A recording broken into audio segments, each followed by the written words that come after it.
Do you want to meet a ghost? Do you want to meet a ghost? Do you want to meet a ghost? Do you want to meet a ghost? Hey everybody, so Chelsea and Emily here. We're here today to talk about Strange Darling, which just came out this... Hey everybody, so Chelsea and Emily here. We're here today to talk about Strange Darling, which just came out this weekend on Friday the 23rd.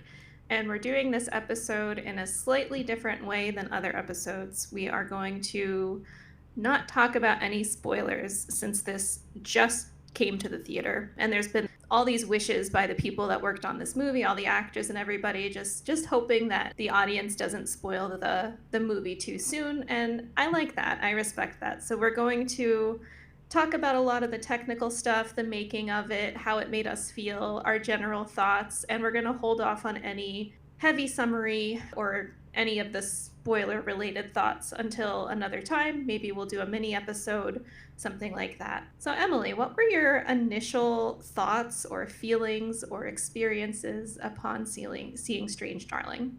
So I went in pretty blind. I didn't really look at any trailers. I didn't really have any idea what the movie was about, who are the main characters, things like that. I had no idea. So I went into it with a pretty open mind, and my first thought was that, wow, this looks beautiful. It's just the color schemes that they use. Did you know it's shot on 35 millimeter? I love that. And you know what? You guys are going to have this experience when you see this movie that the very first thing that comes up on screen is a title card that says shot entirely on 35 millimeter. And I'm forgiving it because it's really cool. And from what I have read about it, this wasn't a movie with a huge, gigantic budget with a lot of support behind it. It's just kind of a feat that they were able to do it on 35, and you kind of get that feeling throughout it because it's definitely not perfect. You can tell it's kind of a labor of love, that they were really proud of this and really wanted to put it out. Did you kind of get that feeling, or was that me? I did. I got the feeling that the people who worked on this were very proud of it, just based off of the initial title cards. And as I watched the movie, I was like, yeah, you know what? This is deserving. Like, this is not pretentious. This is actually really good. And I see why they wanted to broadcast that. Since it's told out of order, it's told in I think 6 chapters, but we start on chapter 4 and then it goes to chapter such and such. And my feeling on it was that this could not work in a novel as well as it works on screen. And I was actually reading the AMA on Reddit from the director, JT Mollner, which he did on Friday. Oh, wow. And somebody had asked him if he planned on releasing the script, because this person said they really enjoyed the movie, and asked if he was going to publish the script at all. And he actually said no. He said that he feels like this is better seen on screen than read. I do like reading a script because I like to see the changes between certain things, and I think script writing can actually be really beautiful. But I also respect that he's like, yeah, no, I don't want to put that out there. I just want to leave it at the movie. Yeah, I can respect that too. And that makes a lot of sense. I think the jumping around in the timeline, it was such a perfect tool for this movie. Mm-hmm. It was used so well.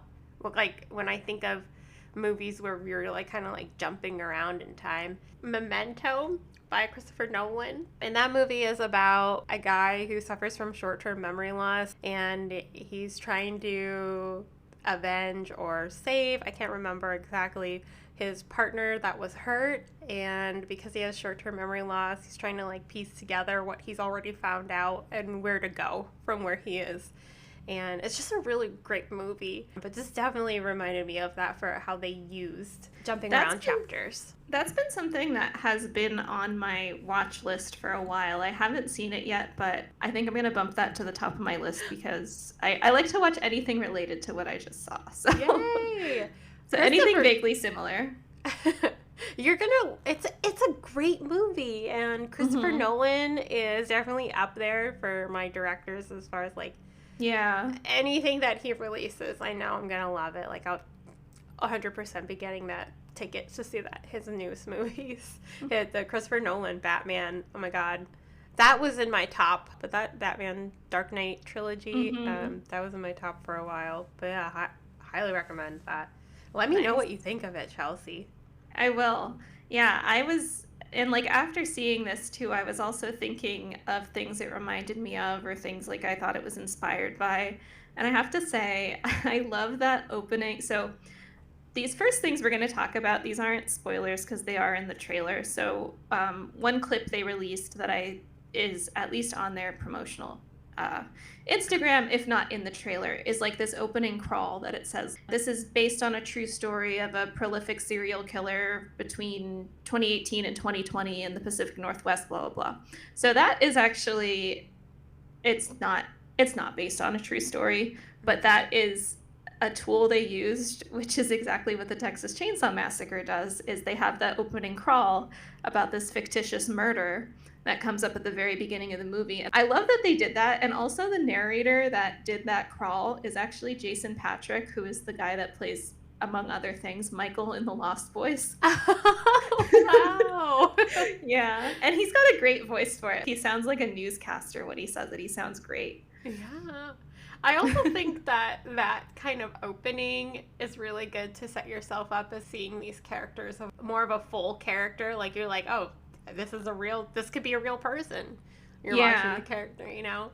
And it sets the stage because I believe after that opening crawl, then the first thing we see is, and don't worry, I'm not spoiling anything. I'm just talking about these images we see over and over in the trailer, but you see the lead actress Willa Fitzgerald just running through this field, and it's this amazing shot so close up on her face, and you can see that she's hurt, she's bleeding, she's crying, her makeup's running down her face. And one thing I really appreciated about her in this movie is I thought she had excellent facial acting. Everything she did, just these micro expressions in her face, and this shot of her running across this field is so compelling and arresting, really interesting. And she's also wearing crimson red and running through this green field, which they use the color red a lot in this movie.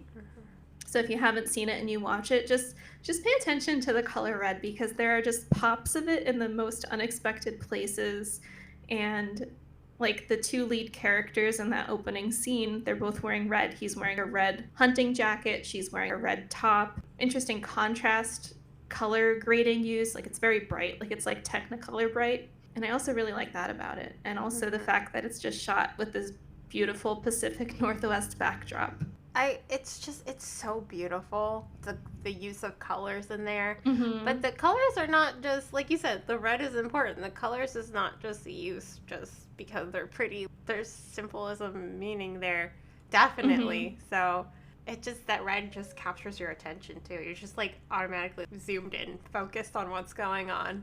And when it opens up at like in such a fast-paced way, like right in the middle of a conflict, it just draws you in right away, and I love that. Right. Yeah, that car chase scene you see in the preview, that's basically the first thing you see upon opening.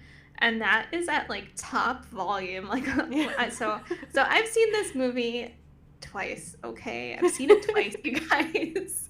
So I saw it, they did a sneak, like an early release on August 14th. So it was like a Wednesday night at 9 p.m. and at limited theaters around the US, they were doing an early screening. So I went that night to go see it, and I really liked it. And I had been counting down for this movie because I heard about it months ago, and I just read one sentence of the summary, and I was like, oh, that movie's great, I want to watch it. And then I realized it hadn't come out yet. So then I was counting down for it since I read that brief summary months ago. But yeah, so I saw it for the sneak preview, which actually had a live streamed Q&A after, which was really cool. It was about 20 or 30 minutes long, and they were streaming from, I think, New York City. And that was awesome. It was really insightful. The director and the cinematographer, and then Willa Fitzgerald was part of the Q&A. So then I saw this a second time, which is when we saw it together. We saw it on Friday night together with some other awesome friends. And yeah, and that opening scene where they just have the car chase where she's driving down the road in this 78 red Pinto, and he's driving down the road in this pickup truck, and there's just the sound of squealing tires, and it's shot like whiplash. Like it's just, it builds anxiety in me when something's that loud. And I think that is something they were intentionally doing with that scene. And yeah, so then it just goes from there, and it spirals out of that scene. So the filming began in October 2022 near Portland, Oregon. It was shot entirely on 35, and apparently that was conditional by the director. He wrote it and directed it, but was doing it conditionally on having it shot on 35. What is the difficulty involved in shooting in 35 millimeter? It seems like it might be a little bit harder to shoot in 35 millimeter, but I'm really not sure why. I'm not an expert on this by any means, but there's some really basic things that make it more difficult, which is just the finite amount of film. It's not like digital where you can keep shooting and keep shooting and keep shooting. You only have a certain amount of film, and if you're a smaller production, it can get very expensive. In the early 2000s is when movies stopped being filmed on 35 very slowly. People have to be specialized in being able to do it. It has to be lit a certain way. Something in the Q&A that they were talking about is how 35 kind of trains you to be more measured with your actions. For this movie especially, they were just talking about holding themselves to a higher standard while making it, because it feels like you have less chances to get it right. If you think about it, there's some actors working today, they're younger. Maybe they're like 18 to 20 now, and they were born when 35 was going away, so they never have worked on 35. There's plenty of actors out there that have never even been shot on 35. I guess the thing is a lot of things are shot on 35, but smaller projects don't always have that opportunity. But I do think it's coming back, and I think people are finding more of a craft in it. I love that. I love it. It's like a 35 millimeter renaissance that's happening right now. It is, yeah. Do you generally know if you're watching something shot on 35 or not? Because I don't. If it's something past 2000 where it could potentially be digital. No, I don't think I could, like, if you sat me down and was like, pick which movie was shot on 35 millimeter, I probably couldn't tell you. Some of the recent films that were shot on 35, even just from like this year, last year, so Cuckoo was shot on 35, Challengers was shot on 35, Trap, which is that Josh Hartnett, M. Night Shyamalan movie, that was shot on 35. Apparently Twisters was shot on 35. Wow, really? Yeah, The Bike Riders, Kinds of Kindness. I saw the TV Glow. It's not as uncommon as it sometimes sounds, but it still is uncommon for smaller projects. I feel like these in-between size productions that have a budget but not a huge budget kind of struggle with it. The Sopranos, which went from 99 to 2007, that was all 35. They never went to digital for anything. Breaking Bad was all 35, except for like the scenes where they're like obviously like a handheld camera. Dexter was 100% digital. Game of Thrones, 100% digital, and also HBO's first major show shot on just digital. Wow. Mad Men, Supernatural, and Lost, those all switched to digital at certain points. So Mad Men apparently in season 5, Supernatural in season 3, Lost sometime around 2009. So those were things that went from 35 to digital. The third season of Twin Peaks from 2017 was actually 100% digital. Just thinking back to the original Twin Peaks and how like warm and cozy and golden that was on film. And thinking about how 2017 like wasn't. Maybe it does give a more cozy feel to it. Succession was something else filmed on 35, and I think I was surprised when I found that out because I hadn't really thought about it, and I think I just assumed that if something looks like film, it's not always necessarily film. Succession doesn't necessarily have that warm quality because the colors in Succession are very neutral. It's like brown, beige, gray, navy, black, white, but it still has that graininess and interest to it and kind of that shaky handheld feel. There's this scene in season 4, and you've seen it and I've seen it, so you know what I'm talking about, but there's a death scene in season 4, and there's other people that find out about the death, and apparently shooting that scene was basically they shot for a half hour straight on multiple cameras and just had to keep reloading the canisters for the film, and we're just letting the actors go and go and go, and it ended up making just such a beautiful heavy hitting scene, and I love that. And actually, something I found out that was really interesting about Dune. Are you ready for this fun fact about Dune? Yes. So Dune was actually filmed on digital. and then transferred to 35 to get the film quality, and then transferred back on digital for distribution. What? How do they do Yeah. that? But yeah, apparently some films do that, and Dune is one of the films that did that. That is so interesting. I had no idea that they were doing things like that in industry. Yeah, I was reading all about this. There's this lab in London, I think called CPC. Some productions, even when they're shot on digital, they do a limited 35 release. They can send the digital to this company, which will make a 35 millimeter print of the thing for distribution. I guess. There's got to be a big impact that 35 millimeter has, that the industry all pretty much like sees and agrees it has a certain quality it gives the movie. If they're going through so many lengths to capture that 35 millimeter feel. Mm-hmm.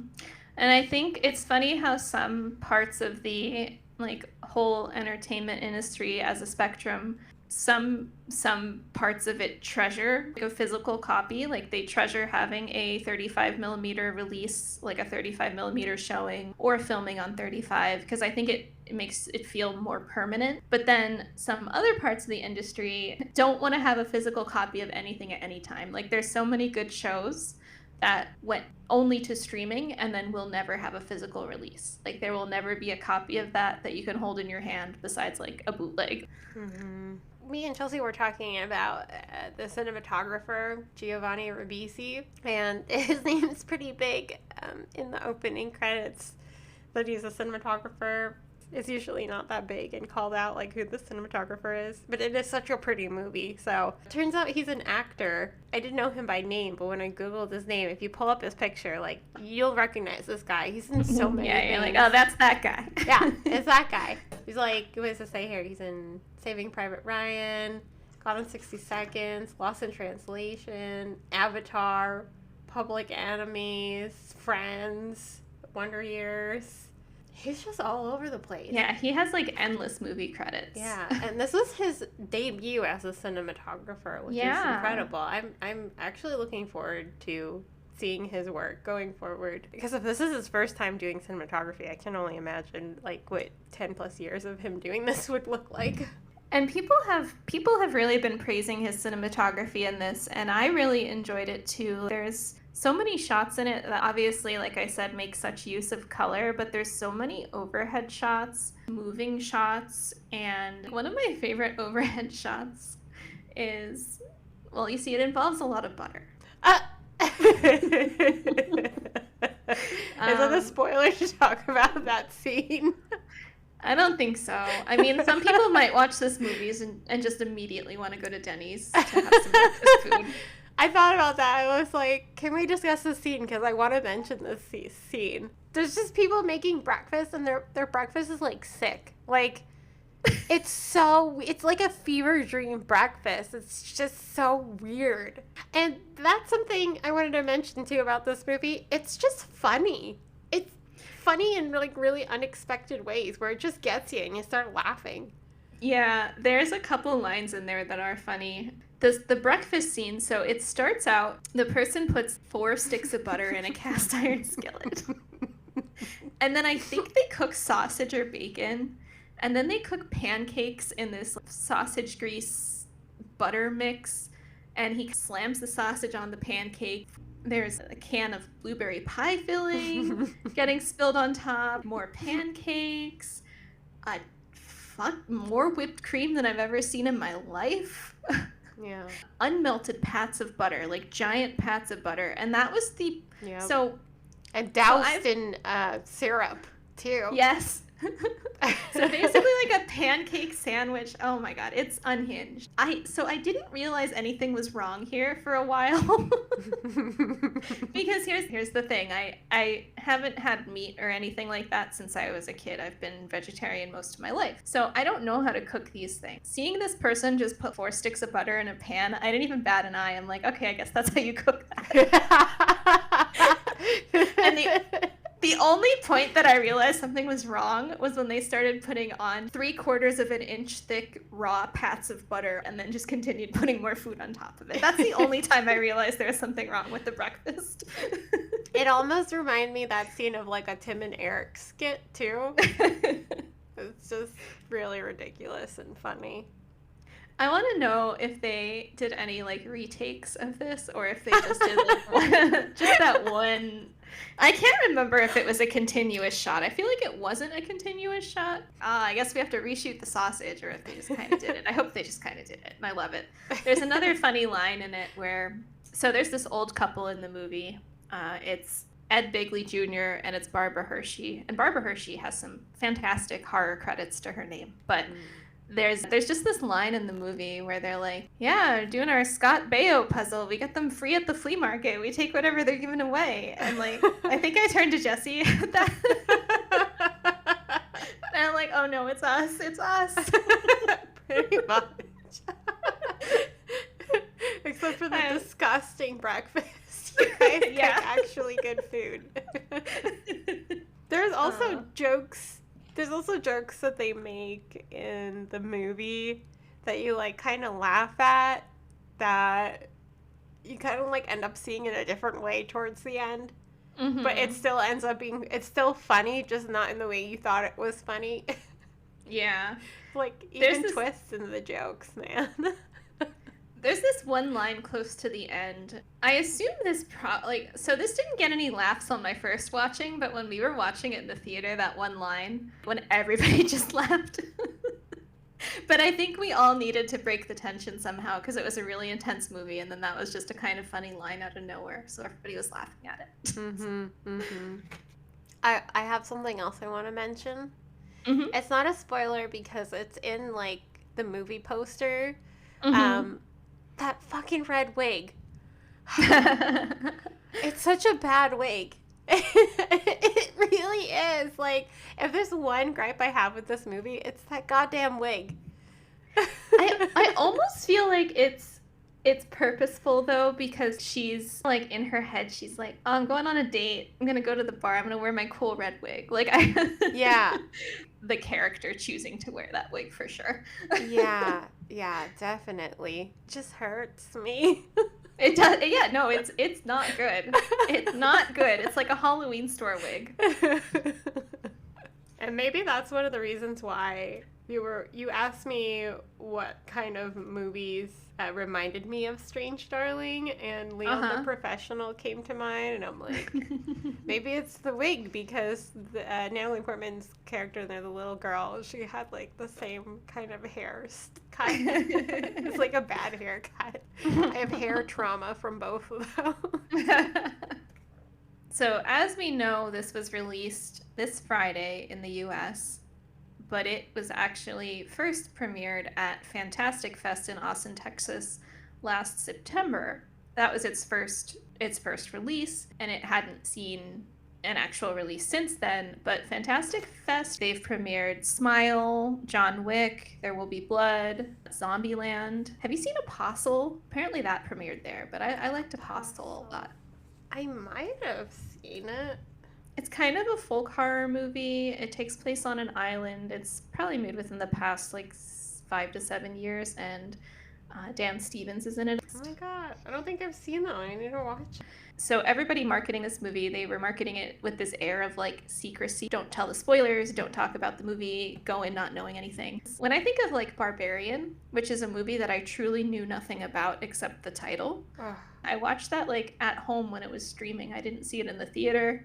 So the secrets were kept from me until I saw it at home. So Barbarian was an interesting thing where it seems like everybody just mutually, subconsciously agreed to not discuss anything that went down in that movie, because I know that wasn't only my experience. That was a lot of people's experience, like truly just not knowing what was going to happen. And like it had the organic success of that. I'm glad you mentioned Barbarian. That was one of my favorite horror movies that came out that year. It was so good. I think I showed maybe 3 or 4 friends and family that movie. Like, I sat down with them and we were like, what should we watch? Wow. And I was like, oh, let's watch Barbarian. It's really good. Oh, yes. And they'd be like, okay. And I, like, wouldn't mention anything else. They'd sit down and watch it, and I just loved, like, turning and looking at them when that twist happened and just seeing their reaction. That was my favorite. And I just feel like, yes, I love that. Yeah, I love how the movie community, if there's anything that we can agree with and come together for, it's the love of the experience of watching a movie when you're really enjoying something or surprised or there's like a good twist. There's just such a universal love of that experiencing that twist for the first time. I was going back and forth in my head. I'm like, man, I don't know. Are my friends going to like this movie? Maybe some of them are going to like it. I'm like, I don't know. Maybe some of them are going to hate it. But I think everybody generally liked it. I still disagree that it's a horror movie. I think it's a thriller. Yeah, it's a thriller. I'm fine with that. Yeah. That's still a compliment. You don't have to call something a horror movie. It can be a thriller. It's okay. Absolutely. I didn't hear anything about it. You were the first person that told me about it. And I have another friend that really likes horror movies. And I was telling him that we were going to watch it and do an episode on it. And he never heard of it either. Wow. And yeah.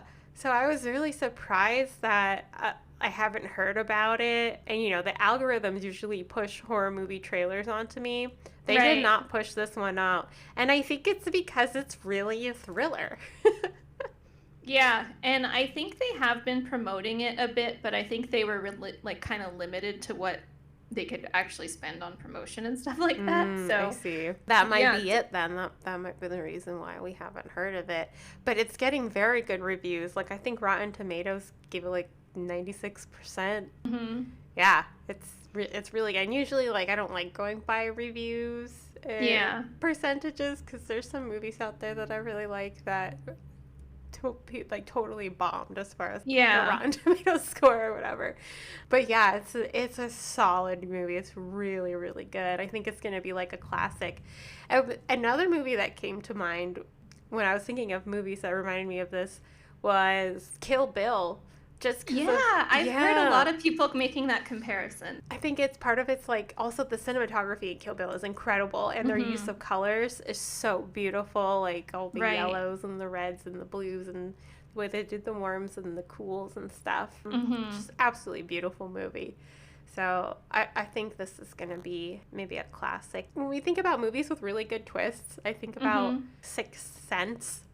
Yeah. That was such a trailblazing movie. The movie, even now, it stands up as a classic. And I kind of think a little bit, too, about the marketing of The Blair Witch and how that was creating some buzz. But once again, I think it's a thriller, and that's okay. I think there should be more thrillers. I think thrillers went out of fashion about 15 years ago and never really came back. And if there's one thing I love to just watch a thriller. I love a thriller, okay? Man. Like I love thrillers, but my favorite type of thriller is like that noir thriller from the 90s, like the steamy ones. I think I've told you about this. Like anything with Michael Douglas, I'm like, yeah. Oh yeah, I'm ready for this. So it's not super similar to this movie, but if you liked Strange Darling, like anybody that liked that hasn't seen this movie, you should check it out. So it's called California. It's spelled with a K. So California with a K. It has Brad Pitt, Juliette Lewis, and David Duchovny. Ooh, yeah.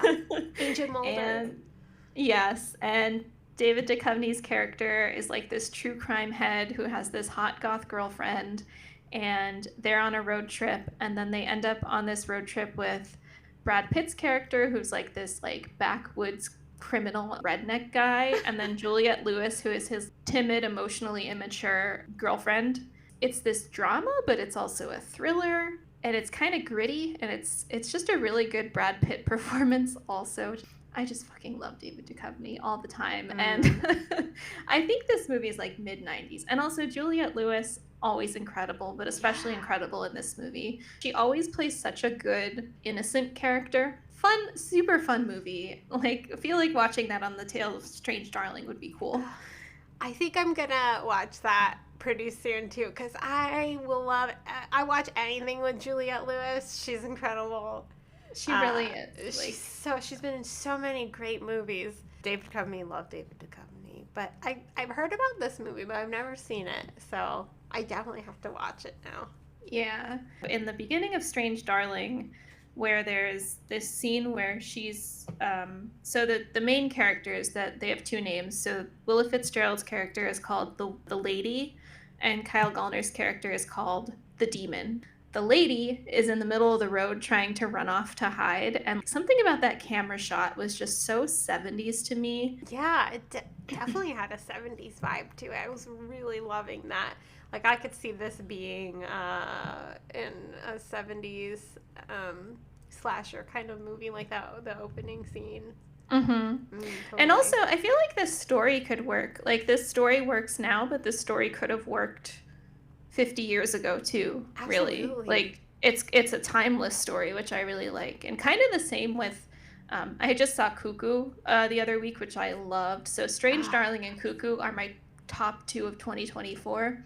Leaps and bounds beyond other things I've seen. They're my favorites. But Cuckoo was something I watched and I'm like, man, this story could totally make sense in the you could watch this play out in a 70s movie and it would still be good and make sense. So I like when a story feels timeless like that, where it could be like switched out. I think you're gonna like Cuckoo a lot. Like just knowing how much you like Cronenberg stuff and like weird stuff like that, like you're gonna love it.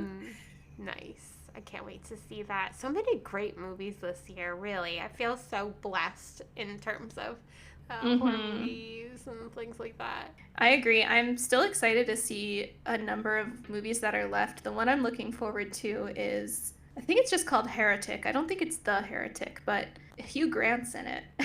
What?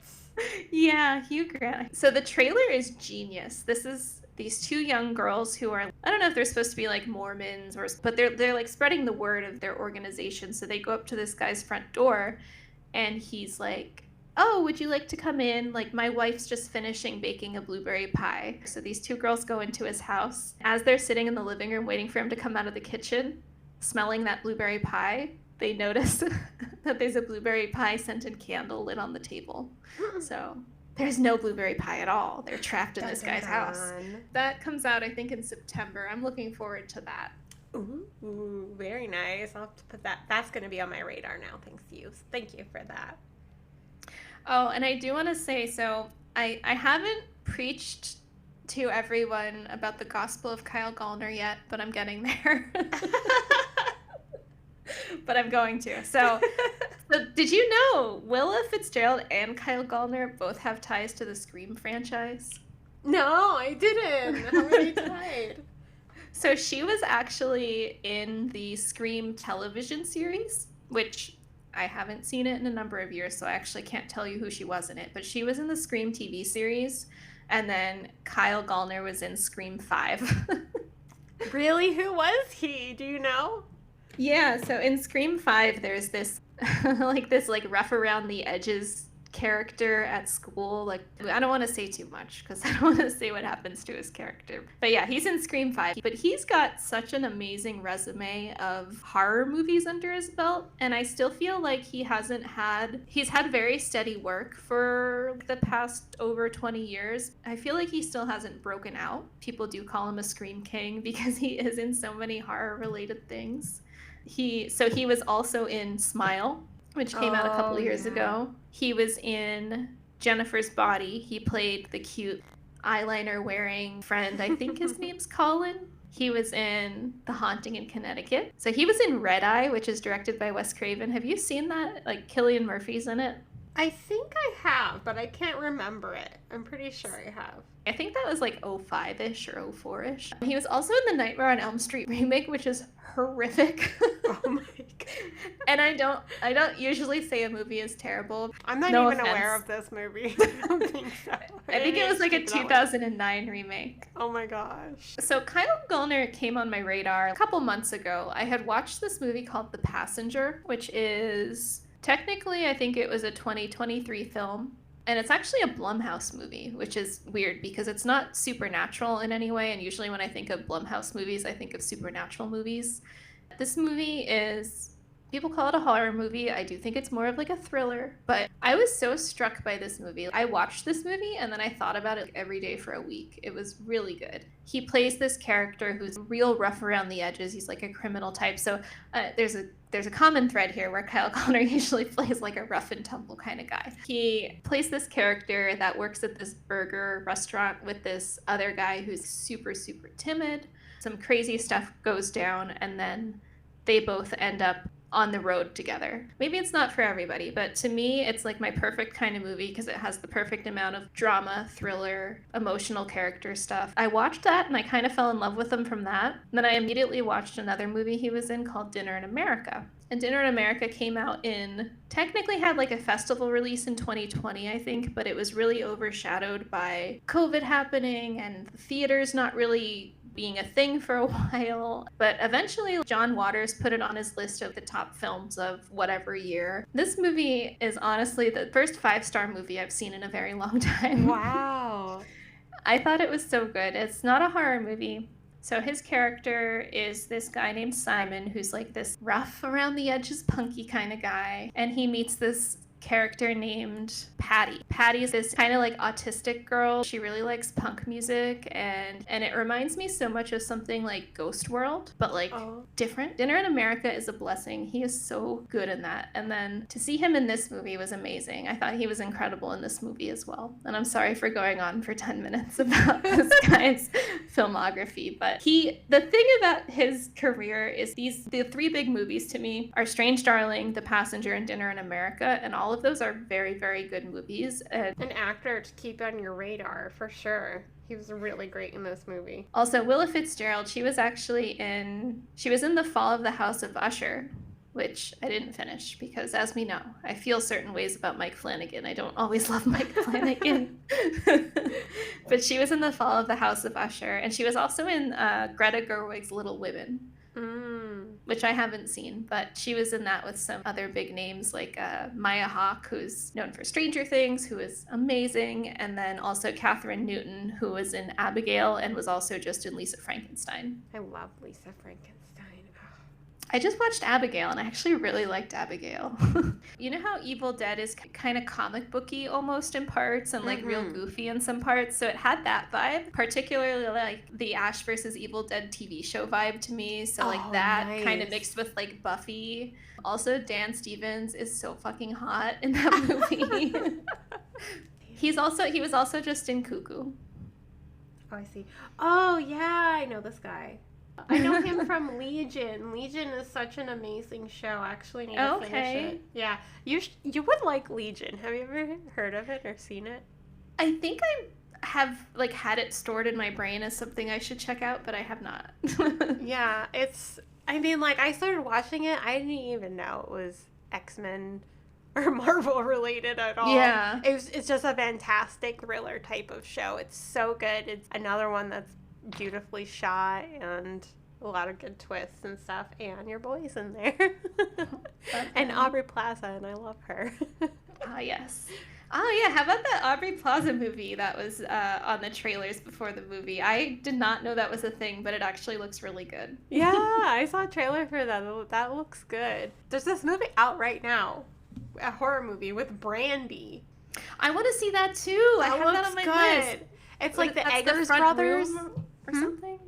It's called like The Front Room or something. Yeah, Front Room. Yeah, it looks good.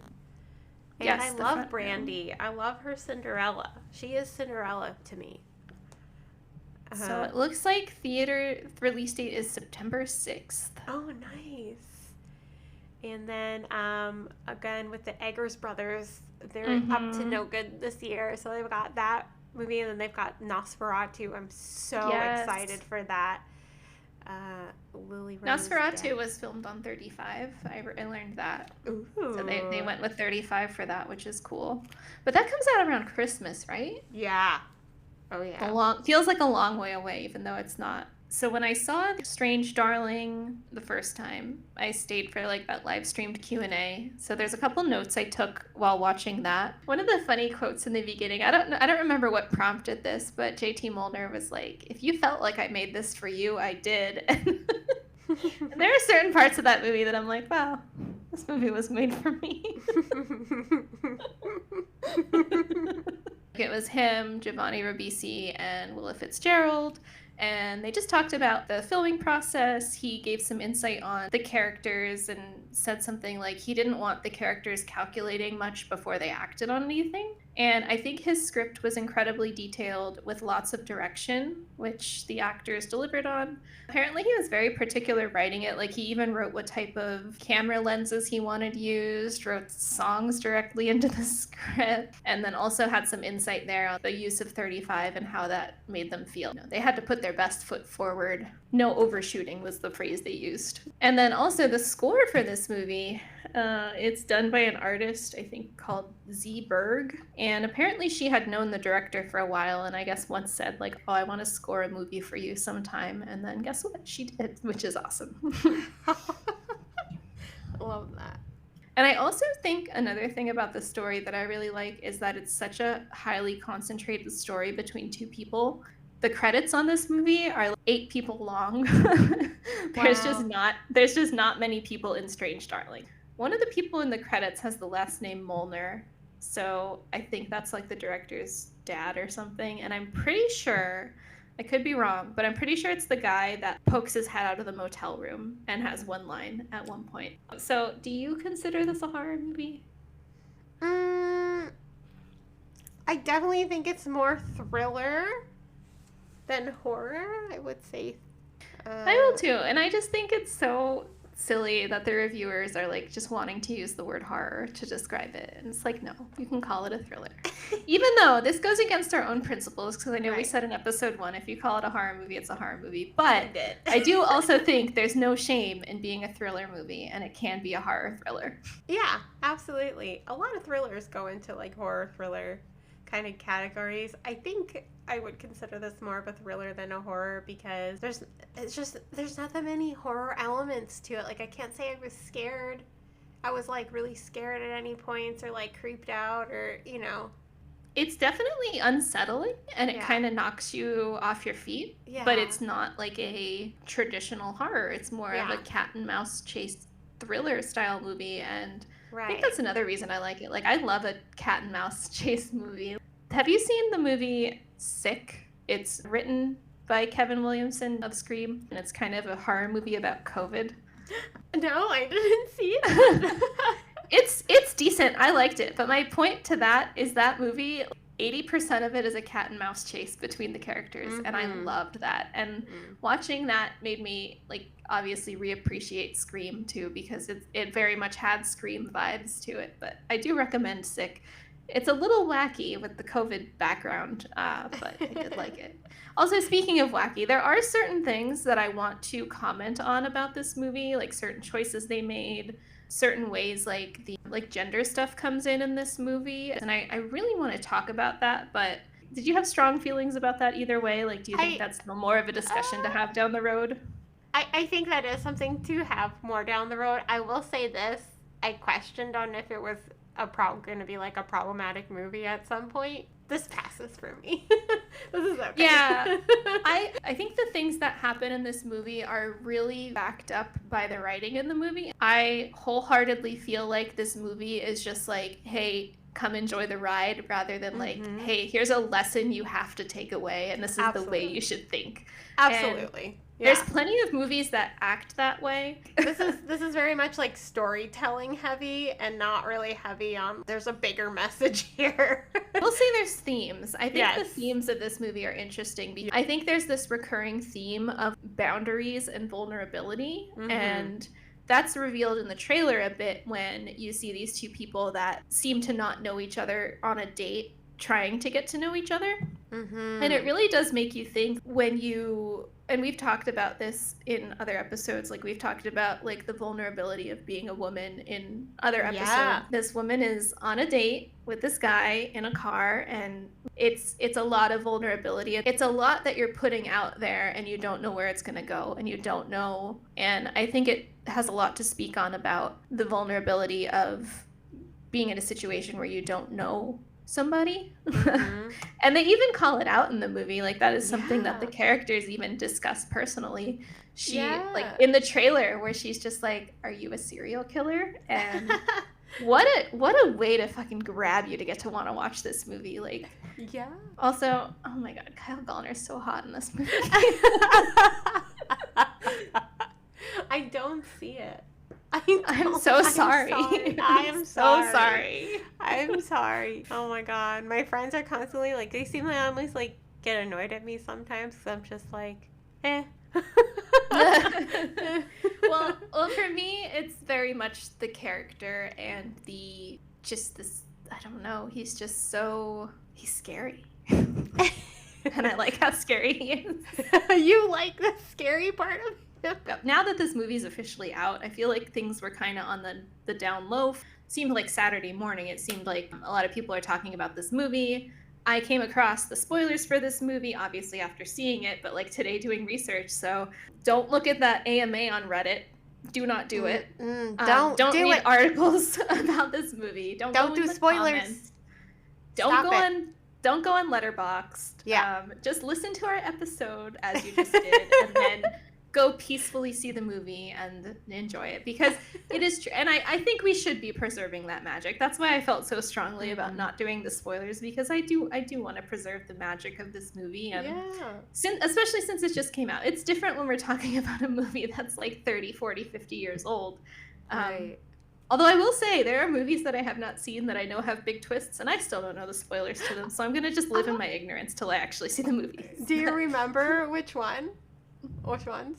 It's like there's like a handful of movies that I know like have twists and stuff. like I mean, I didn't watch Game of Thrones until 3 years ago, and I didn't know anything. Like nothing was spoiled on me because I totally missed it when it was running on TV, and I guess I wasn't around enough people talking about it. So everything that happened in that show, I had no idea. Like every battle, I was on the edge of my seat. I had no idea what was going to happen. If you spoil something major for me, I'm going to judge you negatively. Like your character, I'm going to judge you, because I had this one manager, and we would have like our group meetings in the morning, and it was during The Walking Dead, and like, oh no, she would start talking about it, and I'd be like, whoa, you know, I'm not caught up yet.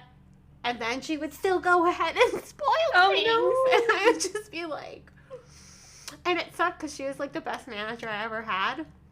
But that was her one thing. And it pissed me off so much. I would be so upset. I would be like going out of the room. Like, yeah, I'd get very putting upset. Earplugs in. Yes. I would try to I'd activate my disassociation powers. Hey, they come in handy for that. They do. They actually played Sixth Sense at the drive-in last year, and I went with Trisha, and I think that was her first time seeing it.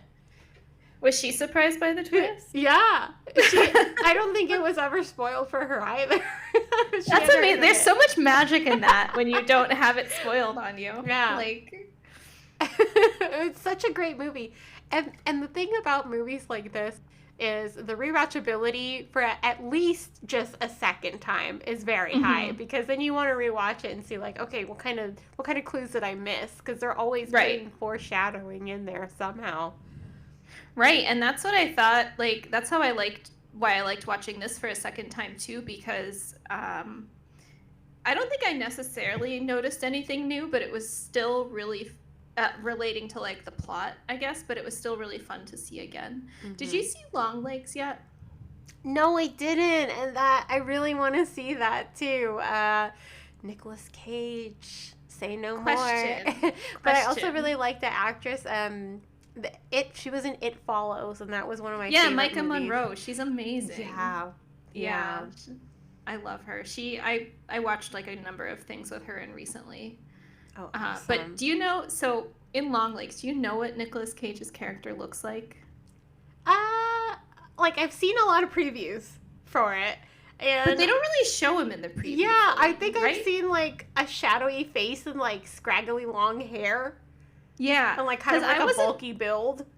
I wasn't aware of this because I don't really watch trailers. I just don't end up seeing them unless I'm at a movie theater. And sometimes I'm late watching a movie, so sometimes I don't even see the trailers. Yeah. But anyway, so I didn't realize this, but apparently, like, they don't show his face in the trailer, so people are considering, like, the pictures of his appearance, considering that a spoiler, which I respect that and I agree with that, but I didn't realize that, and I'm kind of glad I didn't post anything like particular about it, because I didn't realize that nobody knows what he looks like unless you watch the movie. I didn't know they weren't marketing like his full image. Yeah, that But, was that was like a gimmick where it would be like they would show him like kind of like a shadowy figure where you can't really see him, and then it would be like Nicolas Cage is unrecognizable in this role. Yeah, I had no idea they were marketing that way. Yeah. I did know they had the. Did you call the phone number? No, I didn't. No. They had this phone number all over on billboards, I guess mostly in like LA and stuff, but you can call the number, and I called the number, and the first time I called it, I got a busy signal. And I got so scared I hung up. I don't know why I got a busy signal. But then, like, because I'm like, wait, this is just supposed to be a recording. What's happening? So then I was so scared. I did that, like, home alone, and I was so freaked out. I was like, oh, no. And it was my social anxiety. It was really just like, oh, my God, what if I have the wrong number and somebody picks up? That's why I was scared. But then I called it, like, another day, and then it just went right into a recording of his voice. But it was just such a fun, weird, little creepy thing, and I like that they were just putting the number on billboards for people to call. But yeah, I had no idea that his appearance in that movie was a spoiler. But I will say he is very creepy in that movie, and it's not just the appearance. He acts like an, oh my God, makes my skin crawl. Ooh, I love the crime thriller that centers around a like complex kind of like detective character that's very flawed, with a horror twist on it. Like, that's just my jam. I love that. Any type of show like that. I mean, like, you could say that Twin Peaks is like that. And then there was this show called The Outsider on HBO. I wanted to watch that. I started that. Like, I watched episode 1, but never finished it. I really love that. It's a Stephen King based show. Yeah, that one was really good. And there's tons of other shows like that where it's like following a detective, like True Detective. Love True Detective. My God. So good. People suggested that to me for the longest time because, like, I didn't watch it when it aired. I could probably name at least 6 different friends of mine that said to me, Chelsea, you have to watch True Detective. Like, I feel like people were trying to have an intervention with me or something. They were like, you have to watch this show. You're really going to like it. Like, why didn't you not watch this show yet? But see, I watched it once, and it's short. It's so short. It's like 8 episodes long. And I was like, okay, I like it. But I think I really had to sit with it and really, like, grow this appreciation for it. And I love Woody Harrelson so fucking much in anything, and then I love Matthew McConaughey in anything, and I love when he plays a little fucking weirdo. I love it. He definitely is a little weirdo here. I've never had the hots for Matthew McConaughey before True Detective season 1, and I was just like in love with him because of that character. I didn't until I saw Texas Chainsaw Massacre 4 and then True Detective. True Detective, like Woody Harrelson and Matthew McConaughey? Yeah, Woody Harrelson and Matthew McConaughey's chemistry in True Detective is so good. It's excellent. Apparently they're good friends in real life, and like that wasn't the only thing they ever started together, and they're just good friends. But yeah, their dynamic back and forth, like the fighting, and then and they're both just so excellent in that. Yeah. I'm glad you at least have the hots for him in True Detective. Somewhere. And then that first season too of True Detective, it was like gothic horror, which also is one of those like Southern really Gothic. Super good. And also just like this, it has like that Lovecraftian cosmic horror feel to it. It too, does. but also just like a still like kind of just a police procedural at the core, but like I grew up watching those, so I never complain about watching those because they've always been a thing I've liked. And I feel like he's definitely one of those actors that get a reputation for like being a romantic lead and whatever, but I think he's actually at his best when he's playing a total weirdo. Like when he plays Rust in True Detective, he's so good. When he plays Vilmer Slaughter in Texas Chainsaw Massacre, and he's just running around with a robot leg and a shotgun, and he's greasy and he's screaming and he's abducting people and driving a tow truck, and I think that's just like maybe my type. And that's why I like him in that type of role. Like, my type is very much like weirdo, greasy weirdo that might kill you. That's why I love Bo Sinclair from House of Wax. No one likes that sequel, and I get it, but it's so much fun, and it makes it even better that they just like sew on this irrelevant ending that makes no. It's like this. Oh, surprise! The Illuminati. What? I don't know. The ending is just so silly. Like it's like an afterthought. But... It's so funny. Yeah, like, but like, no, I decide. love a weird little detective, and Russ Cole is definitely a weird little detective.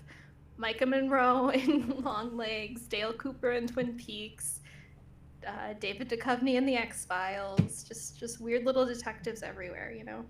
Will Graham in the NBC Hannibal is also a strange, awkward FBI agent, which...